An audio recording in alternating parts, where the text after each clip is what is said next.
Gloire à Dieu, je vous prie de rester debout un instant.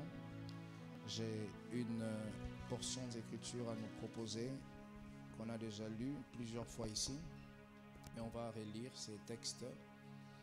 Nous sommes dans 1 Roi chapitre 18, le verset 46 au verset... on commence, voilà, le verset 41. Et nous lirons Matthieu également, chapitre 26. Nous lirons Matthieu 26, le verset 36 au verset 46. La Bible dit, c'est l'histoire d'Élie. Et Élie dit à Akab, on m'accompagne Rabbi, et Élie dit à Akab, monte, mange et bois, car il s'est fait un bruit qui annonce la pluie. Akab monta pour manger et pour boire, mais Élie monta au sommet du Carmel et se penchant contre terre et mit son visage entre ses genoux et dit à son serviteur, monte, regarde du côté de la mer. Le serviteur monta, il regarda et il n'y a rien. Il dit qu'il n'y a rien. Élie dit 7 fois. Retourne et à la 7e fois, il dit, voici un petit nuage qui s'élève de la mer et qui est comme la paume de la main d'un homme. Et il dit, monte et dit à Akab, attelle et descend, afin que la pluie ne t'arrête pas. En peu d'instants, le ciel s'obscurcit par les nuages, les vents s'établit et il eut une forte pluie. Akab monta sur son char et il partit pour Jezreel. Et la main de l'Éternel fut sur Élie qui se saignit le rein et courut devant Akab jusqu'à l'entrée de Jezreel. Matthieu chapitre 26.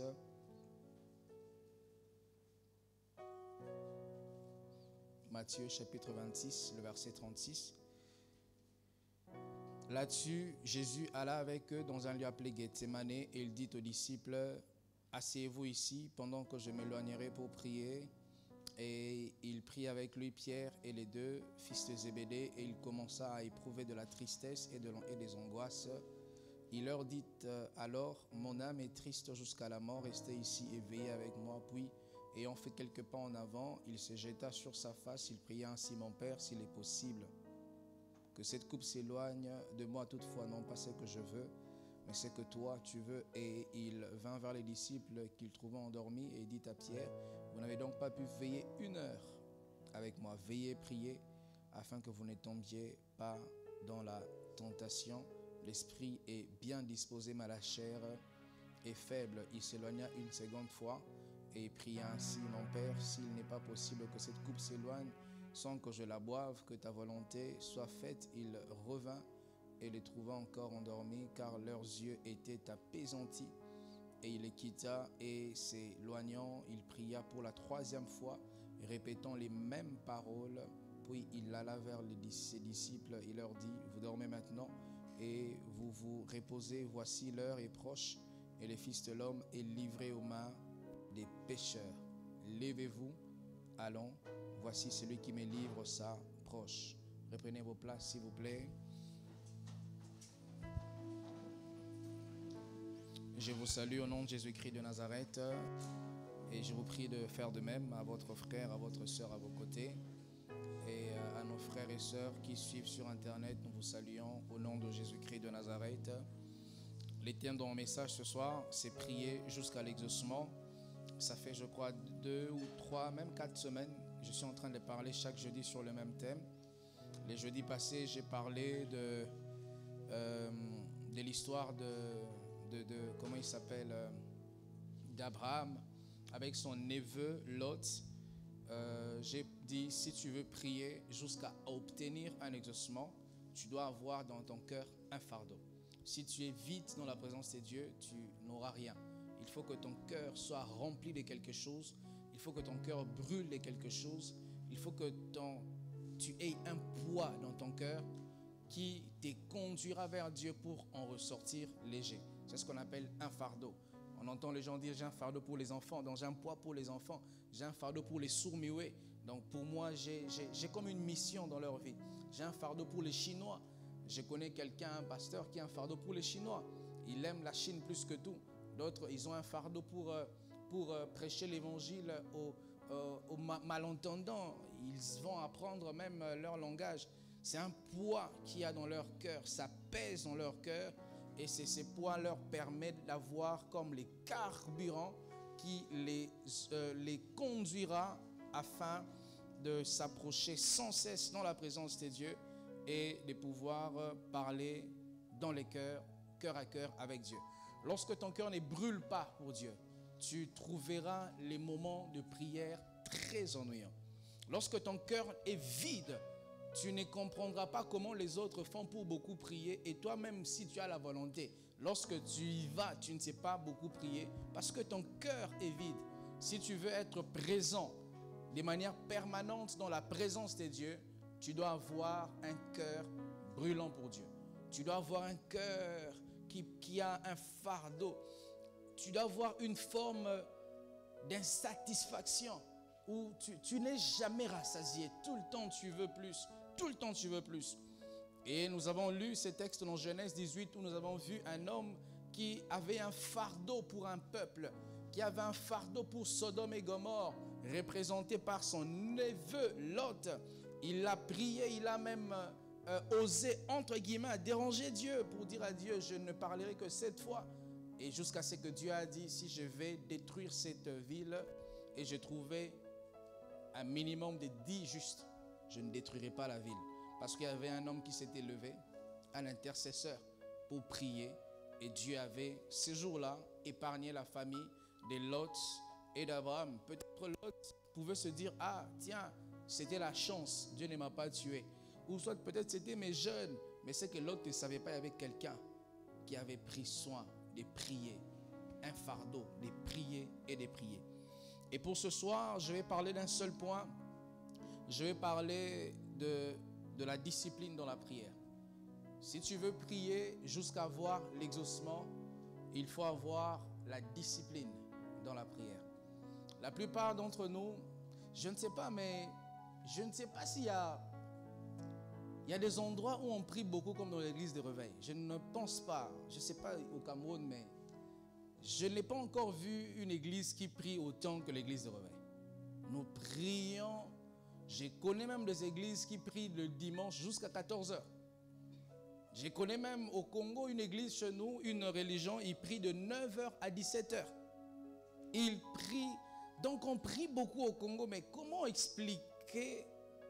nous expliquons le fait que nous puissions beaucoup prier, mais que nous n'avons pas d'exaucement? Est-ce que nous sommes des perroquets dans la présence de Dieu? Est-ce que nous parlons à un Dieu mort? Non, il est bien vivant. Est-ce que nous parlons à un Dieu malentendant? Non, il entend. Est-ce que nous parlons à un Dieu comme Baal, un peu, il est allé dans un voyage? Non, Dieu, il est là, omniprésent, il entend. Mais comment nous expliquons le fait que nous prions beaucoup, mais on n'a pas de résultats? C'est comme un homme qui applique de l'hydroquinone sur son corps. Tu auras un changement. J'ai appris qu'on appelle ça les changeants, les chanzans. Les jansans. Est-ce que tu peux appliquer les jansans et ne pas avoir une peau qui change? Impossible. Lorsque tu appliques de l'hydroquinone sur ta peau changera. On appelle ça quoi? La pigmentation. Pigmentation, voilà. On remarquera que tu n'auras pas assez de pigments, tu seras dépigmenté. Mais comment nous expliquons le fait qu'on prie beaucoup, mais Dieu ne nous change pas? Comment on explique qu'on se tient tout le jour devant Dieu, nos vies ne changent pas?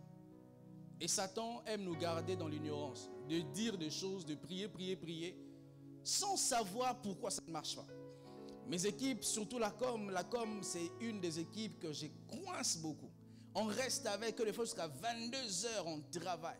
Des fois, je leur dis, ça ne marche pas, rentrer, retravailler. Parce que si on se dit, ah, j'ai essayé, ça n'a pas marché, je change d'option, je cherche un plan B. Jamais je saurai pourquoi le plan A n'avait pas marché. Si tout le temps nous sommes en train d'essayer un plan A et le plan A ne marche pas, on se dit, bon voilà, je vais rapidement trouver le plan B. Jamais nous aurons une intelligence augmentée par rapport au plan A parce que nous n'avons pas pris le temps de rechercher qu'est-ce qui a fait en sorte que les plans A ne marchent pas. Et Satan aime nous garder de temps en temps de changer de plan. Tu as prié, ça n'a pas marché. Ça va là-bas, ça va là-bas. Et ça fait que l'accumulation de prières non exaucées créera de la religiosité et non de la spiritualité. Et cette religiosité créera pour nous un manque de foi. C'est comme ça on voit des gens qui prient pour prier. Il vient à l'église, il prie parce que c'est dimanche. Mais il ne vient pas à l'église s'attendant à recevoir quelque chose.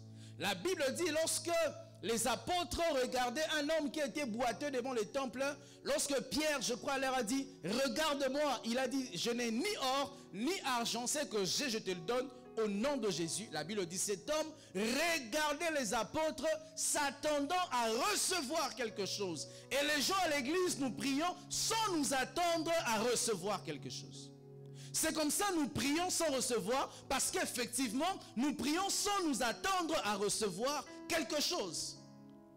Est-ce que sur la liste que tu as, est-ce que tu t'attends vraiment à recevoir un exaucement sur cette liste de 10 sujets que tu as? Non, on ne s'attend pas parce que c'est une habitude. L'habitude, c'est quoi? C'est une seconde nature. C'est une habitude, on vient prier. Si on prie, on va faire quoi encore? Dieu, il est Dieu. Si on ne s'approche pas de lui, on devient quoi? On prie pour prier. Non. Si tu vas à l'école pour aller à l'école, tu n'auras pas d'avenir. Il faut que quand tu vas à l'école, que tu aies dans ta tête un objectif. Je vais à l'école pour devenir ministre. Je vais à l'école pour devenir sénateur.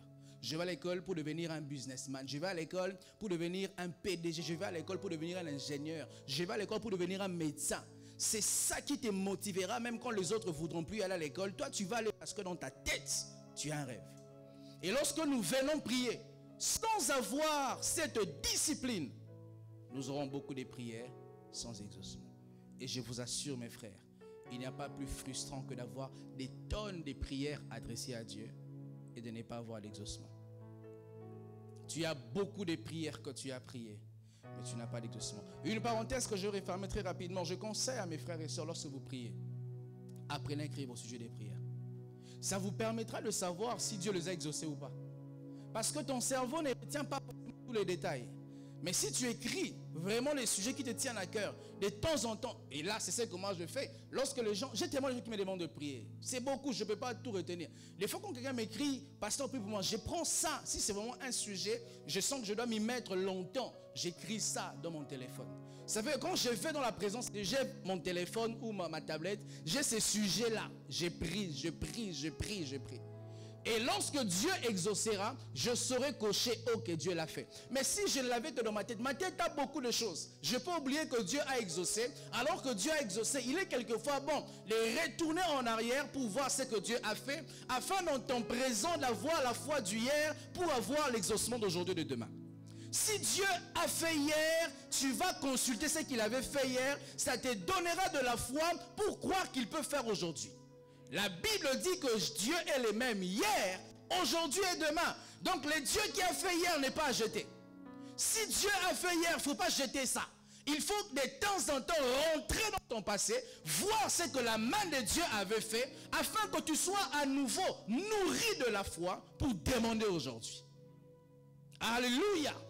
Pourquoi les hommes vont au travail? Parce que tu t'es rappelé, j'avais travaillé le mois passé, du 1er au 30, j'ai reçu un salaire. Et je vais encore ces mois travailler, du 1er au 30, je recevrai un salaire. Qu'est-ce qui te motive à travailler? Le salaire du mois passé. Alors si tu n'apprends pas à écrire tes sujets et à relire de temps en temps les exaucements que Dieu a accomplis dans tes sujets de prière, tu n'auras pas les carburants pour te pousser encore à croire et à prier. Les sujets qui vous tiennent à cœur, mes frères, écrivez ça. Notez ça quelque part. Devant Dieu, amenez un bloc-notes. Parlez à Dieu. Et si Dieu exauce, notez cela. Et dans ces deux textes que nous avons lus, la première portion de 1 Roi, chapitre 18, nous parle de l'histoire d'Élie que nous connaissons nous tous. Un jour, Élie, il faisait face au prophète de Baal. Et la Bible dit, Élie est monté à la montagne, si je peux me répéter comme ça. Et le nom de cette montagne, c'était le mont Carmel. Et Élie va prier. La Bible dit, lorsque Élie est allé, il n'est pas allé dans la présence de Dieu. Ben, j'y vais, je commence à prier comme un perroquet. Non. Lorsque Élie est allé prier le Seigneur, Élie a pris une position qui allait lui permettre de mieux parler à Dieu. Écoutez ce que la Bible dit dans cette portion. La Bible dit, Élie monta au mont Carmel, se penchant contre terre. Tu sais, lorsque une femme veut accoucher, elle tient compte beaucoup de ses positions. Lorsqu'une femme veut accoucher, elle ne sera pas comme nous. Elle est assise là, ou elle est debout. Non, on lui dira par son médecin, soit à quatre pattes, soit te sois comme ça, et soulève un peu tes pieds, parce que la position détermine comment tu accoucheras. Et lorsque nous nous tenons devant Dieu, nous sommes dans la maternité spirituelle, où nous sommes appelés à accoucher de notre destinée, et la position est importante. Je remarque, je ne dis pas que c'est doctrine, hein, ce n'est pas une doctrine, mais c'est important. Je remarque que des gens, souvent dans la nuit de prière, pourquoi tu n'arrives pas à tenir 4 heures, 5 heures, 6 heures de nuit de prière? Parce que ta position ne dépend pas d'accoucher. J'ai vu des gens prier dans une nuit de prière, il apparaissait trop spirituel. Nous on était debout, nous on était des petits, lui il dit, Jésus je vais prosterner devant toi. Et il se prosterne à minuit, il se réveille demain à 4 heures. Parce que la position ne lui a pas permis d'accoucher, de tenir. Je ne sais pas si pour vous, mais nous quand on grandissait, il y avait certaines nourritures qu'on mangeait, ça demandait une certaine position. Ça vous est arrivé aussi, n'est-ce pas? Où vous avez une table à manger, mais ça, là c'est pas bon. Il faut descendre au sol. Et même tu ne vas pas t'asseoir, il faut que tu fasses des fois comme ça pour bien manger ça. Et dans la prière, il y a des positions qui sont, comment je peux le dire? Il y a des positions qui nous stimulent à mieux prier. Et la Bible dit, Élie, quand il est allé au mont Carmel, il s'est penché contre terre. Mais Élie ne s'est pas seulement penché contre terre. La Bible dit, Élie a pris sa tête, l'a mis entre ses deux genoux. Je ne sais pas combien de temps Élie a prié. Je sais qu'il a prié pendant 7 fois. Mais je ne sais pas, c'est une fois avec une durée de combien d'heures, de combien de minutes. Et la deuxième fois, il a duré combien de temps? La Bible ne nous donne pas cette précision. Mais les Écritures nous montrent du moins que Élie a prié pendant 7 fois. Mais pendant combien de temps? On ignore. Mais supposons que Élie a pris ses restes 1 heure par sujet. Parce que quand même, Élie ne demandait pas quelque chose de facile. Il ne demandait pas, Seigneur, que cette porte s'ouvre. Élie demandait que les ciels s'ouvrent. Si tu demandes à Dieu de te donner une tige d'allumettes et tu demandes à Dieu de te donner une santé comme il se doit, est-ce que tu prieras de la même manière? Parce que nos sujets de prière, en fait, nos sujets de prière conditionnent un peu combien nous durerons dans la présence de Dieu. Et Élie, supposons, je prends la moyenne, Élie a pris parfois, comment je veux le dire, à chaque fois, Élie a pris 1 heure. Et Élie, donc, il est supposé qu'il avait 7 heures. Penché contre terre et la tête entre ses genoux. La discipline. Plusieurs personnes, on n'arrive pas à arriver jusqu'à la 7e fois parce qu'on n'est pas discipliné. Tu as prié de janvier en octobre, alors que ta bénédiction t'attendait en début novembre. Tu t'es relâché et Dieu est parti. Avant de venir aujourd'hui prêcher, j'ai suivi la prédication. J'ai l'habitude avant de prêcher de suivre les orateurs. J'ai aujourd'hui écouté les bishops T.D. Jakes, qui les connaît, les Porterhouse. Il est en train de dire dans sa prédication qu'il a fait 10 ans comme étant pasteur principal d'une église avec moins de 100 membres. J'ai dit, ah, seulement je suis bien. Moi, je n'ai même pas fait 10 ans, mais ça va quand même. J'ai d'abord rendu grâce à Dieu avant, j'ai dit, Seigneur, ajoute encore les fidèles. Il a fait 10 ans avec moins de 100 membres. Et aujourd'hui, T.D. Jakes, c'est l'un des pasteurs les plus influents du monde. S'il avait dit, ah, à la 8e année, je m'étais trompé. Dieu m'avait appelé à être peut-être un businessman. Il ne serait pas devenu le T.D. Jakes que nous connaissons aujourd'hui. Des fois, nous n'obtenons pas ce que nous devons obtenir parce que dans la prière, on n'est pas discipliné. Il y a un frère qui a reçu un jour une vision. On était à Kinshasa. Il a vu dans une vision, parce qu'on avait une mauvaise habitude à l'église que les fidèles commençaient à avoir. Quand on prêche comme ça, ils sont assis. quand on clôture, on dit lèvons-nous, on va prier, les fidèles commençaient à sortir. Vous vous rappelez de cette époque-là? Et les pasteurs devaient tout le temps dire ne sortez pas avant qu'on clôture. Et un frère a vu une vision.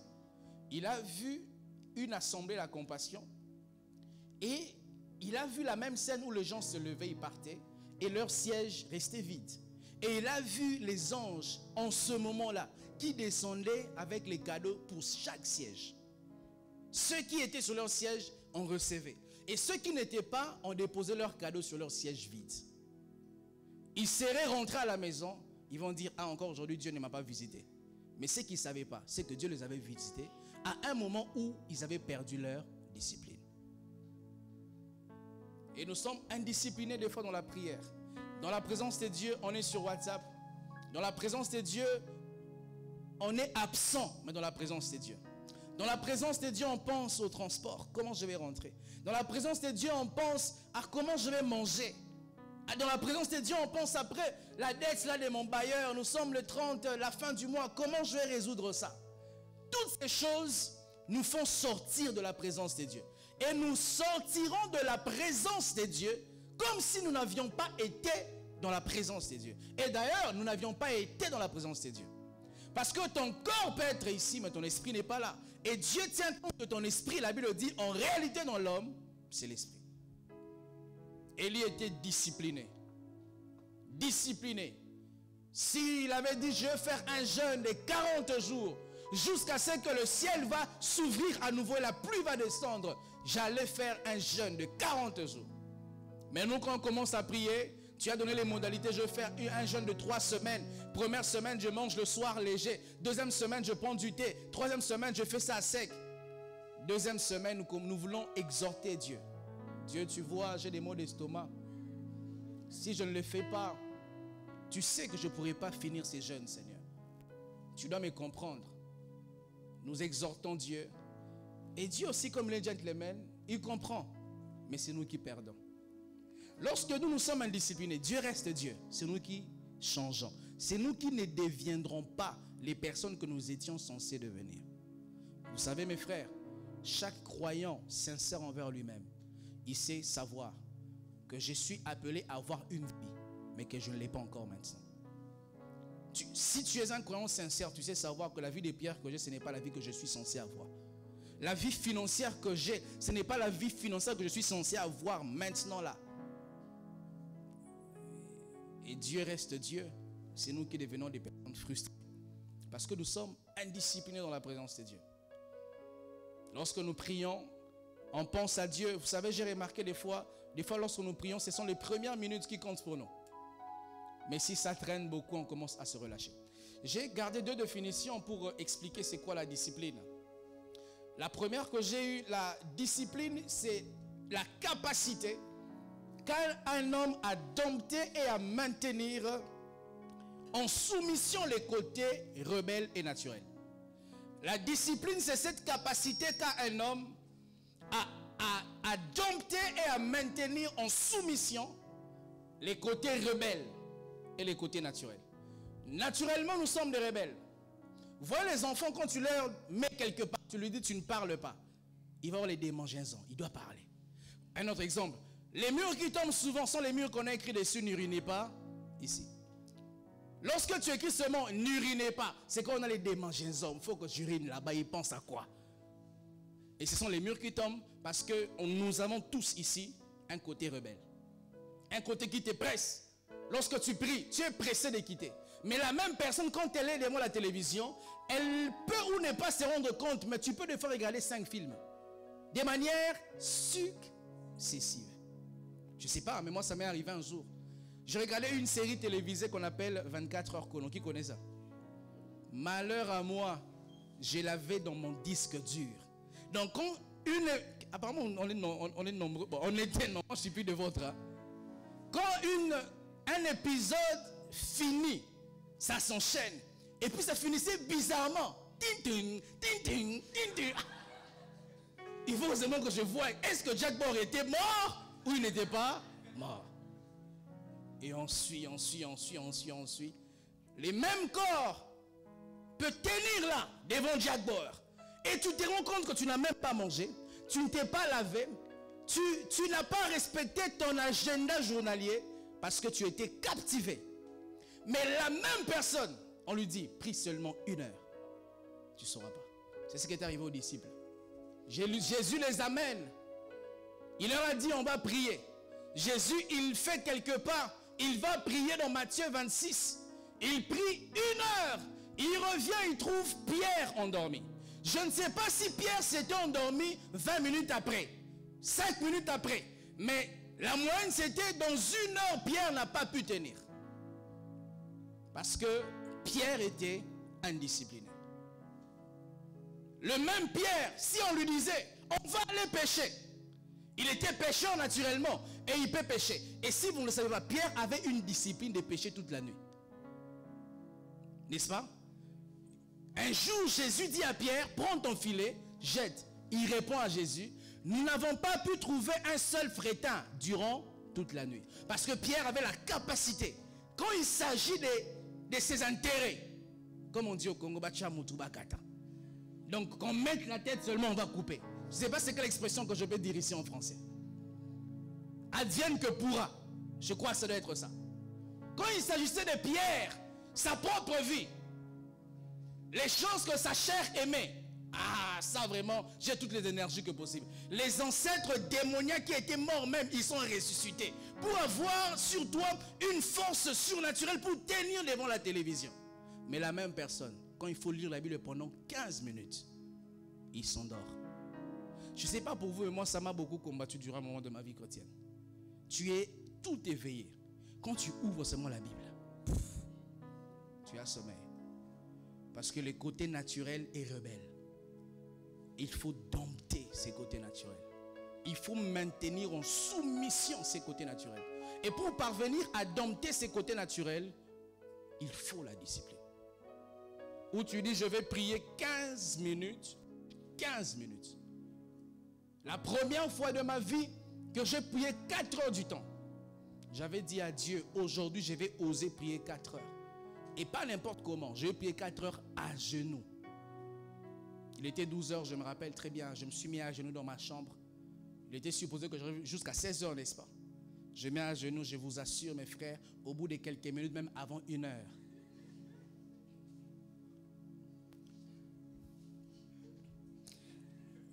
Et des fois, nous avons l'impression qu'on a beaucoup prié. Quand tu regardes, tu vois, c'est bon, 10 minutes. Ah! C'est tout ce que je dis là. Seulement 10 minutes, ça arrive à Guézé. Où tu as l'impression vraiment que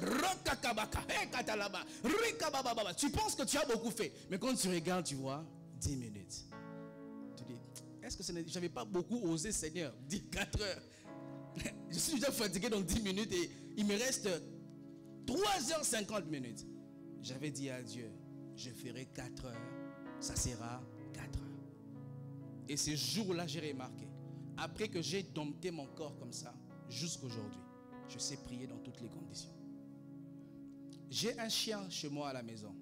Naturellement, il est très rebelle, très rebelle. Je ne l'ai pas encore dressé. Et ce chien-là, au début, c'était quand j'ouvre dans sa cage, il sort comme il voulait. Et un jour, je l'ai tapé. Je l'ai vraiment chicoté. C'est quand il a su qu'on ne sort pas si on ne m'ordonne pas. Et la chair est comme ça. Si tu ne chicotes pas ta chair, je ne dis pas que tu prends une chicote, mais si tu ne disciplines pas ta chair à suivre l'horloge que tu vas l'inculquer, ta chair va t'imposer son horloge. Il y a même des gens qui sont tellement disciplinés quand ils prient. Ils ont promis à Dieu de se lever chaque 3 heures. Des fois, vos corps se réveillent à 2h50. Ça arrive à qui? Parce que tu as discipliné ton corps. Et ton corps est devenu tellement discipliné. Même lorsque l'alarme ne sonne plus, il sait que les maîtres me réveillent à 7 heures. Il faut que je me réveille. Mes frères, si nous ne disciplinons pas nos corps quand nous prions, nous n'aurons pas les prières exaucées. Dieu peut prévoir t'exaucer à la 50e minute de ta prière. Mais quand ton corps est fatigué, tu t'arrêtes à la 20e minute, Dieu ne le fait pas. Dieu, il est des fois comme une femme. Une femme peut vouloir t'aimer, mais ne te dit pas qu'elle t'aime. Une femme peut vouloir vraiment, elle est folle amoureuse de toi. Mais elle est là pour te dénigrer. Regarde ses barbes. Regarde son t-shirt. Regarde son pullover comme un bensikinaire. Mais elle-même, elle sait. Quand elle va se faire ses amis, nous allons rencontrer un garçon. Ah, quand il met ces pullovers là, alléluia. Mais devant toi, elle va te dénigrer. Des fois, cette femme, qu'est-ce qu'elle recherche? Voir si tu es déterminé. Et des fois, Dieu aussi recherche ça. Mais nous, quand nous nous tenons devant Dieu, après quelques mots, après quelques temps, on est fatigué, on se lâche. Moi, mes frères, le jour que je me suis depuis 4 heures, je vous dis la vérité, je n'avais toujours pas de mots à dire à Dieu. Des fois, j'étais à court de mots. Mais j'avais dit à Dieu que même mon silence devienne la prière dans ta présence. Donc, je suis seulement là. Tu vois que je suis là pour toi. C'est comme l'autre personne. Il vient te rendre visite à la maison, il ne t'a pas demandé l'argent, mais tu sais que il veut l'argent. Souvent, c'est pour l'intercesseur, pas de l'église de la compassion. Et je vous souhaite même pas ça. On leur dit, allez-y faire une veille de prière dans une famille. Ils vont prier toute la nuit et puis ils finissent à 6 heures du matin. Bon, c'était bien, Dieu nous a vraiment fait du bien. Bon, on va partir, hein, maman. On va partir. Ok, vraiment, mes enfants, que Dieu vous bénisse. On reviendra prochainement. Oui, maman, on va partir, hein, mais vraiment que Dieu soit avec vous. Nous, on va seulement partir. Est-ce qu'on va partir si on va partir? Il veut demander l'argent. Et j'avais dit à Dieu, même si je manque les mots devant toi, que ma présence devienne une prière. Je reste là seulement, Seigneur, parle-moi. Et moi, en tant que pasteur, j'ai expérimenté ça. Il m'arrive des fois, mon corps est tellement fatigué. Je n'arrive pas à prier. Je me tiens seulement devant Dieu. Des fois, je dors devant Dieu. Et je viens prêcher avec l'onction.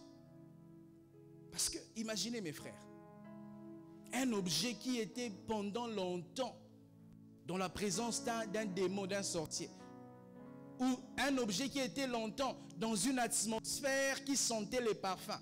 Lorsqu'on le retire de cette atmosphère-là, il sentira ces parfums-là. Même si l'objet ne s'était pas aspergé les parfums.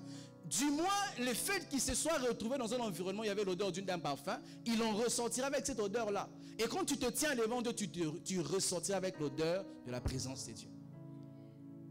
Même lorsque ton corps ne veut pas, reste. Reste. Il y a la deuxième définition, ensuite on va prier. La discipline, c'est un ensemble de règles qu'on s'impose. Là, c'est un haut niveau. Les plus bas niveaux, c'est une discipline, on dit on ne fait pas. Tu ne peux pas faire, on ne doit pas faire. Là, on t'impose. Mais à un autre niveau plus supérieur, la discipline, c'est l'ensemble de règles qu'on s'impose. Où tu dis, jusqu'à ce que je me marierai, aucun ne touchera mon corps. Jusqu'à ce que je rencontrerai la femme de ma vie, je ne donnerai pas mon corps à une autre femme. Là, on ne t'a pas imposé, tu t'es imposé. Écoutez ce que Paul disait dans 1 Corinthiens 9, le verset 24 au verset 25. Il dit, ne savez-vous pas que ceux qui courent dans le stade courent tous, mais qu'un seul remporte le prix? Courez de manière à le remporter. Le verset 25. Tous ceux qui combattent s'imposent toute espèce d'abstinence.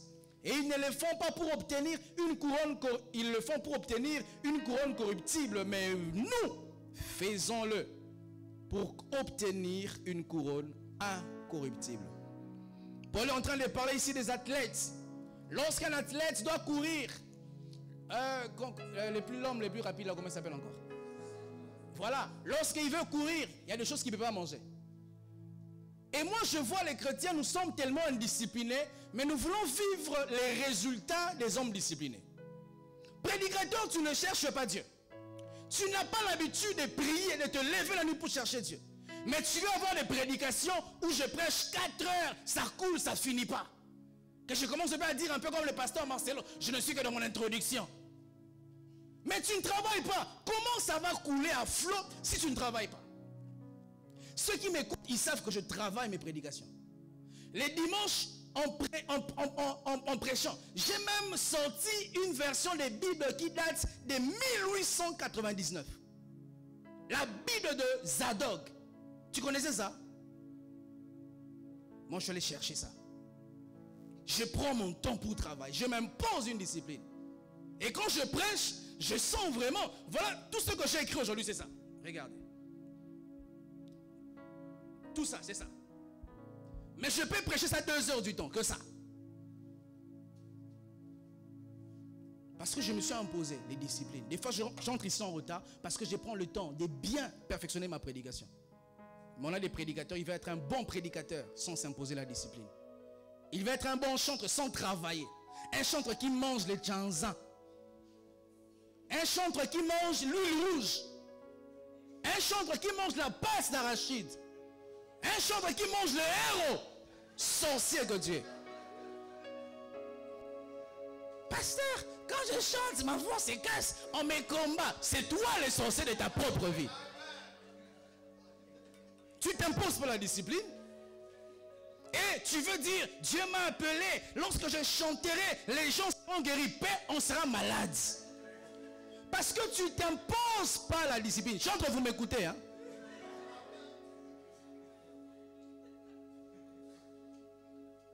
On n'est pas dupes. On n'est pas les idiots. Quand un prédicateur a mal prêché, on sait savoir, non, il a mal prêché. On va seulement t'acclamer pour t'encourager. Mais on sait que tu as mal prêché. Lorsque si une chorale chante mal, on sait qu'elle a mal chanté. Est-ce que vous le savez? Oh, on le sait, n'est-ce pas? Mais est-ce qu'on leur dit ça? Est-ce que c'est parce qu'on leur dit pas qu'ils ont bien chanté? Ils s'imposent. Dans l'œuvre de Dieu, quand tu n'es pas discipliné, tu seras ridiculisé. Parce que dans une maison, Dieu déverse une onction pour l'homme de Dieu. Et lorsque son onction ne rencontre pas les collaborateurs qui payent le même prix que lui, l'onction de Dieu va vous ridiculiser. Lorsque tu es le serviteur d'Élysée, comment il s'appelle encore? Géasi.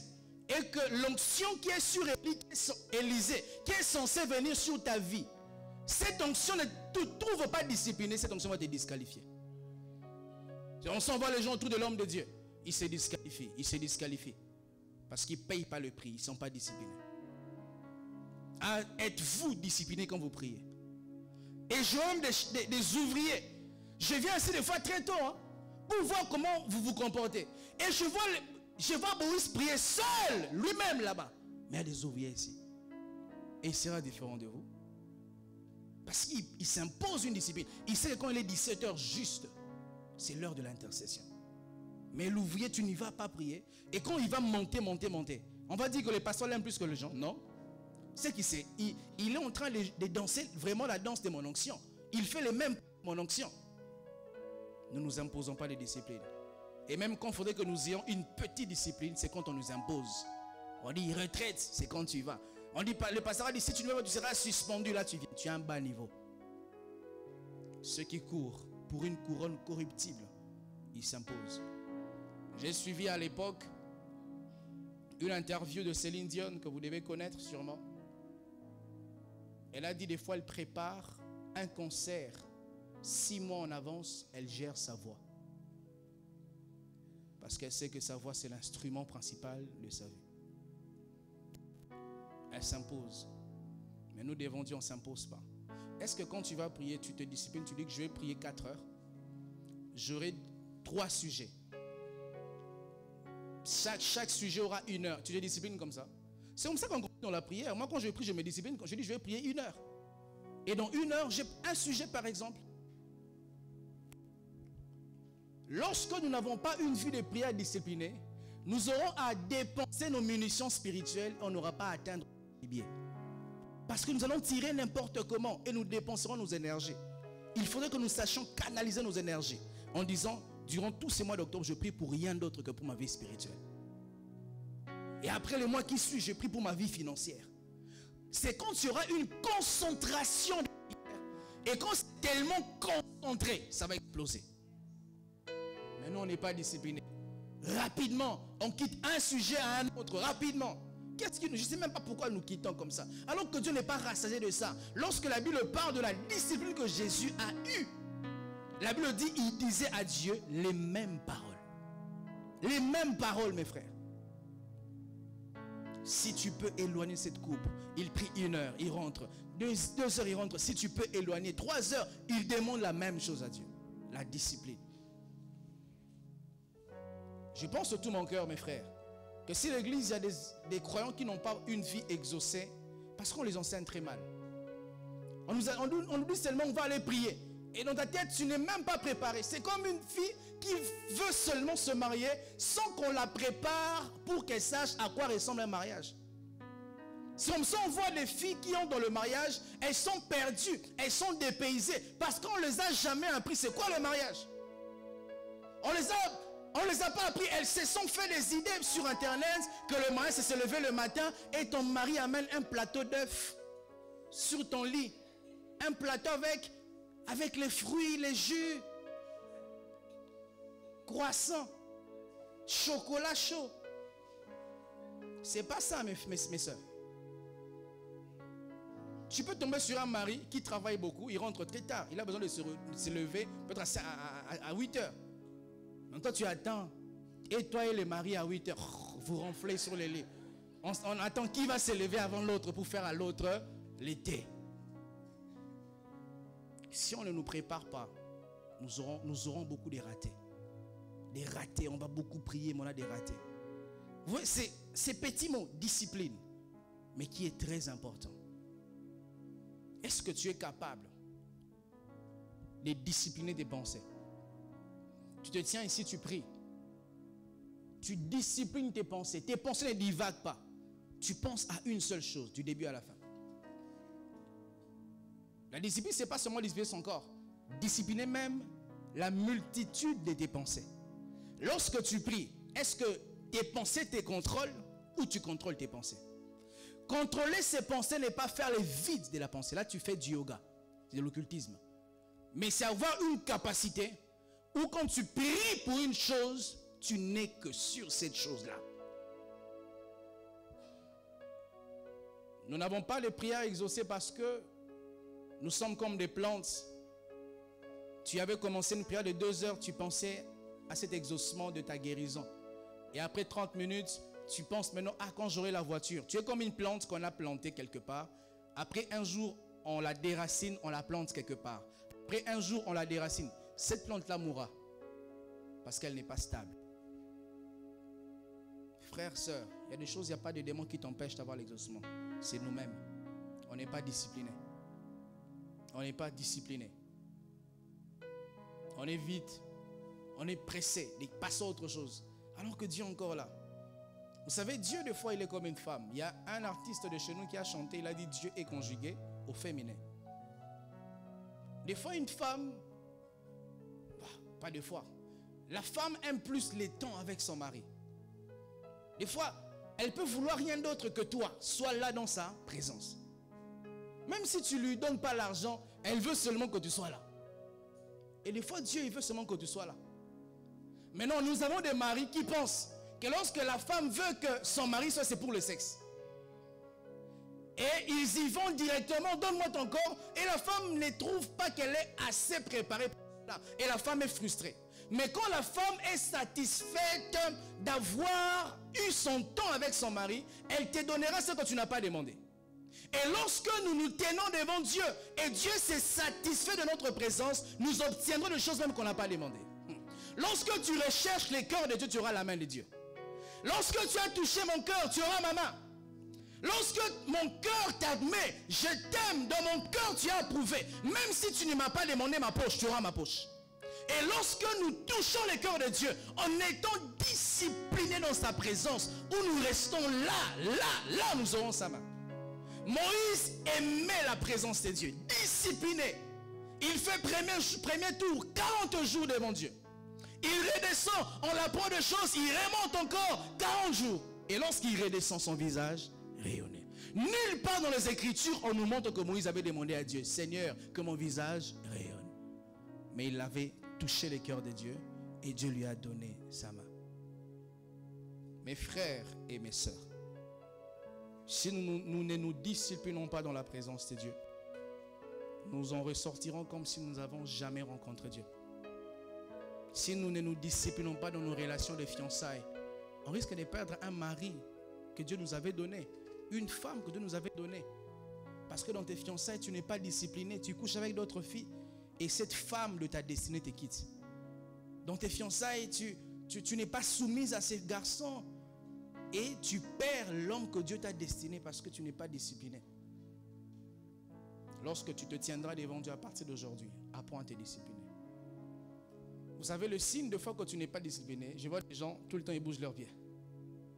Il est assis, il bouge son pied. Ça prouve que tu n'es pas discipliné. Un homme discipliné, son corps exprimera qu'il est discipliné. Je vois ça avec les gardes de la reine Elisabeth. Ils peuvent être là. Vous connaissez ces gardes-là? Je ne sais pas comment on les appelle. Ils peuvent être là des heures et des heures. J'ai vu une vidéo sur Internet. À l'époque où Donald Trump était président, ils vont monter dans un hélicoptère pour aller, je ne sais pas moi où. Il y avait deux Marines qui étaient là. Un, il avait son chapeau de militaire que les vents avaient fait déplacer. Il était resté là. J'ai vu Donald Trump aller ramasser ces casquettes-là, mettre, et puis ça part. Il reste là, il ne dit même pas merci. Quand on est discipliné à l'intérieur, ça se manifestera à l'extérieur. Des fois, devant Dieu comme ça, je vois les gens, on dit, le pasteur a prêché sur les fardeaux. Les minutes qui ont suivi, il avait beaucoup de fardeaux. Comme je dis, prions ici à Genué. Après tant de minutes, il commence à regarder les gens comme un sorcier. C'est comme si c'est toi qui étais maintenant les garçons de course du Saint-Esprit. Dieu t'a dit, voilà, prends les cadeaux, va maintenant exaucer les frères. Tu regardes, qui a prié que je l'exauce? Qui a prié? Qui a prié? Et nous perdons la concentration comme ça. Et je vous assure, mes frères, que Dieu n'est pas injuste. Dieu mettra toujours la différence entre ceux qui sont disciplinés dans la prière et ceux qui ne le sont pas. Tu verras la vie des autres monter, monter, monter. Et tu resteras avec l'odeur de Dieu et Dieu n'est plus. Au Congo, on dit que les mortiers, Liboka, c'est les mortiers. Voilà, les mortiers dans lesquels on a pilé les piments, l'odeur du piment ne finit jamais. Je crois que je l'ai bien dit en français. Ce n'est pas parce que tu sens encore l'odeur du piment qu'il y a encore les piments en toi. Il y a des gens qui ont l'odeur de la présence de Dieu, mais Dieu n'est pas avec eux. Parce que tu n'es pas discipliné. Tu es resté à ton niveau là. Il y avait des petites visions, des petites prophéties. Mais ceux qui ont été disciplinés sont montés, ils voient des anges, ils guérissent les malades. Quand ils lisent la Bible se déchire devant eux. Ils ont des révélations parce qu'ils ont évolué. Et toi, tu es resté là. Maintenant, puisque tu as encore l'odeur du piment, tu penses qu'il y a toujours la chaleur de Dieu alors que Dieu est parti. Dieu est parti. Dieu commence à courir maintenant à 200 à l'heure. Toi, tu es resté à 20 à l'heure là. Tu penses parce que tu te déplaces que tu fais des progrès. Tu peux faire des mouvements sans faire des progrès. J'étais dans une salle de sport hier. J'ai couru sur un tapis. Pendant 25 minutes, j'ai transpiré, mais je suis allé nulle part. Il y a des gens comme ça. Vos prières sont des tapis. Vous transpirez même quand on dit prions, rakababa, mais vous allez nulle part. Et quand je regarde, on me dit tu as parcouru 9 km. Mais j'étais nulle part. Mais j'ai couru, j'ai couru. Il y a des gens comme ça. Frères, sœurs, soyons disciplinés et nous verrons la main de Dieu. Que Dieu vous bénisse abondamment. Tu vas prier le Seigneur pendant ces 10-15 minutes. Nous allons prier pour le salut des âmes pour ce soir. Tu vas un peu oublier ta vie. Nous allons prier que Dieu sauve les âmes. Nous allons prier que Dieu ramène des âmes qui ne le connaissent pas encore.